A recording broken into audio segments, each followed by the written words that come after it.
family. I dey argue with one of my friends.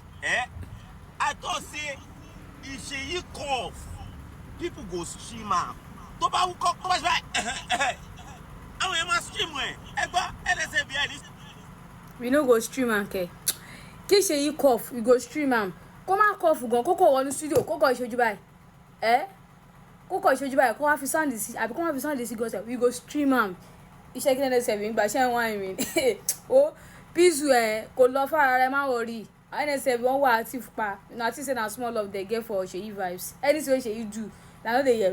We go stream am. Kò lọ 5 year good. Tí bá parọ́ kẹ́ já mi comment section.